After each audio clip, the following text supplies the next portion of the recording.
Hey everyone, this is AVJVGaming bringing you this FIFA 15 demo gameplay and my opinions on the actual demo, and we're going to focus specifically in this video on Ultimate Team because this was actually requested by a few of you guys on Twitter. So if you guys are new to my channel and you don't already follow me on Twitter, it's at AVJVGaming.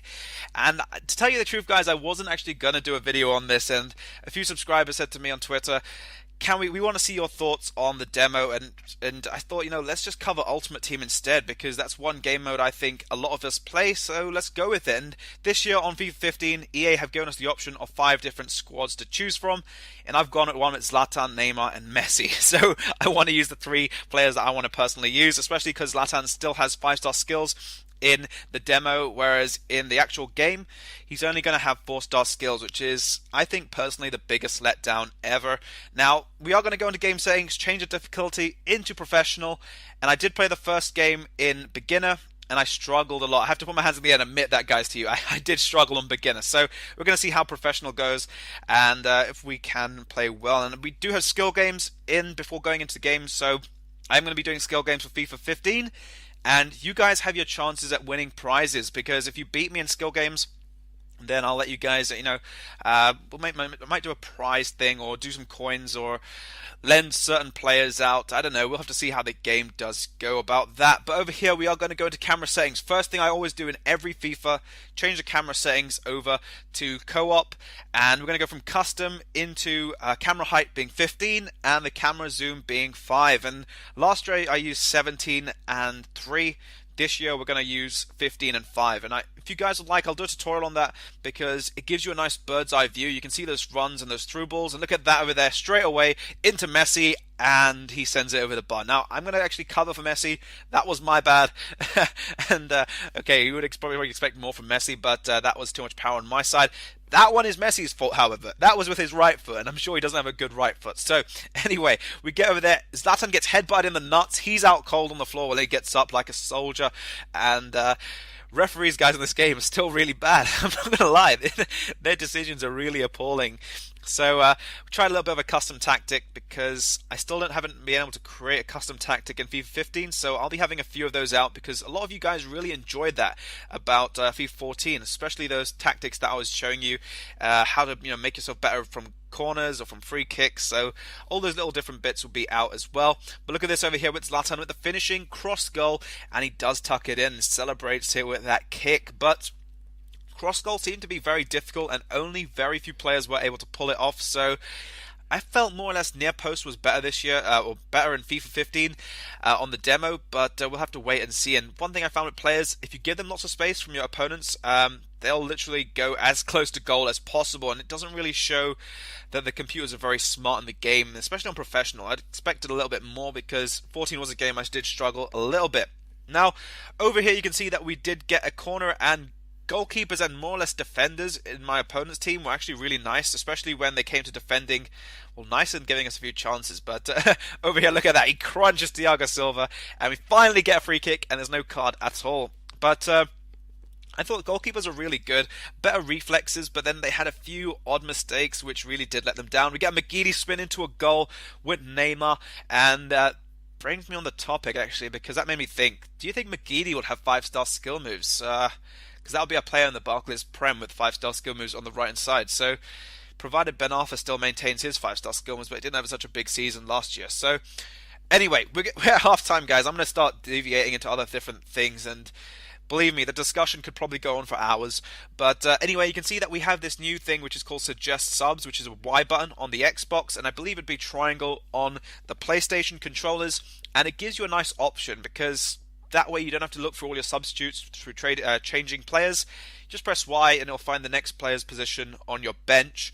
Or if you really don't want to do that, you can just do what I'm doing over here. Look at all your subs, and it's a nice presentation because it gives you a nice option. They're not always in a list, so it's nice. You can see the players, and if you just recognize players sometimes just by faces, it's a good way of going about it. And also you can see your opponents on the right hand side. It says whether they're ready or not. Now we've got Daniel Sturridge, and I want to use Sturridge personally because I think when you start the demo you got to use Liverpool versus City, and Sturridge was quite awesome, I have to admit. He's one of those players that this Friday when the web app drops, for all of you guys who are wondering what content am I going to have on my channel, we are going to have trading, so don't you worry a little thing.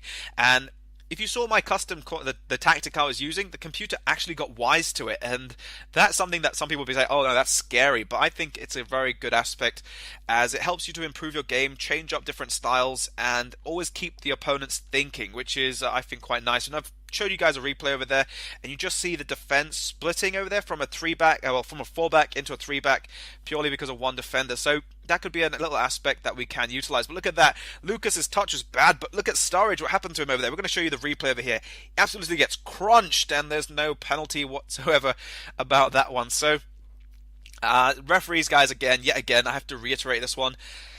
I don't like referees at all in FIFA. I think they should just get rid of them, or just, make an automatic system for the refs. But that's just my opinion. And also, you can see Sturridge over there getting a nice goal, and that's what we call just desserts, because gets back what he should have deserved initially, which would have been a penalty. Gonna try a long finesse shot, because everyone says finesse shots are broken, but really didn't find that so well. I found long shots really good, so that's one thing I found nice. Goalkeepers, however, they do have their good and bad points, and this is one of the bad ones. They can be taken away from the goal, and they pretty much leave it completely open. And look at that, I got knocked out over there. I have no idea which player that was, but I'm sure the refs need to be doing something about that, because it's a bit comical. You just how you get knocked out with your players and the refs do nothing about it. One thing I have to still say though is if the refs are bad, I'd still like to see the spray that they use in the World Cup. So if you get a free kick, I'd like to see the refs go and spray it. And if the players say, "Get it off my shoe" or something like that, that would be quite a funny thing. But over there, long shot wise, with Sturridge, really nice long shot, but it didn't turn out to be a goal. And dribbling in this game, well, in the demo, seems to be quite nice. So I like the dribbling aspect, and also skills to a certain extent, because we didn't have that many skillers to our advantage. But Neymar and Zlatan still quite nice in the demo. Now, I do know, guys, this is the older build, as I've probably said before, like 2 or 3 times. So it's not going to be the final version. And if any of you actually watch the Bundesliga football, you'll actually know that when they show the scoreline, they scroll up to only show 2 or 3 players who have scored. They're doing the same thing with FIFA 15. So before in 14, you'd actually see all the goal scorers at the end of the match. This one, you more or less just see 3 or 4, and it just scrolls. So that's a new feature as well, which they've included. At the end of the game, though, all these menus seem to look the same. They just followed a bit of next gen, what they did last year, making everything darker. Anything new on the replay section? I think nope, it's all just basically standard stuff. So yeah, I think that's about it for covering the match. But yeah, as I said, it's an older build, so we're most likely going to see a few more improvements, and also I'll find some faults and I'll tell you guys instantly when I see them. And I felt that this demo actually felt much better as a game than other demos that I've played in the past, because FIFA 13 and FIFA 14 in demos were really appalling. The game felt very arcadey, it felt too playful. This one actually felt like a nice balance was there, and you can see we've got these new aspects, loaning players, which I can't wait for, because if you guys beat me, maybe say in skill games, I'll loan you a player that I've got, like say for example an epic player, I'd loan him out to you, or maybe loan it from, I think, FIFA. I'm not too sure how that's going to work, but yeah, people will find a way of glitching that, I'm sure. And over there, you can see also Xbox Legends, which Roberto Carlos, I want to do I want to do at least a 40-yarder with Roberto Carlos. Once I do that, that'll be one of my targets for FIFA 15. But yeah, that's about it, guys, for my overview of the game. I really thought it was a nice game. I can't wait for FIFA 15 to actually drop. And when the demo does release this Friday, well, not the demo, sorry, the web app, I'm going to be having some trading videos so you guys can get up to date. And we will be starting the Journey series straight away with some trading techniques and trading tips. So yeah, hopefully you guys did enjoy this video. For the subs that asked for this one, yeah, hopefully you had some fun as well. And you got my opinion of the game, because I think it's quite nice. We are going to see some adjustments, but we'll just have to wait and see exactly what EA do implement. So if you guys have enjoyed the video, by all means, please do drop it a like, subscribe if you're new, because you're going to see a lot more FIFA 14 content and FIFA 15 content. And it's been AVJVGaming, and I'll catch you guys for the next video.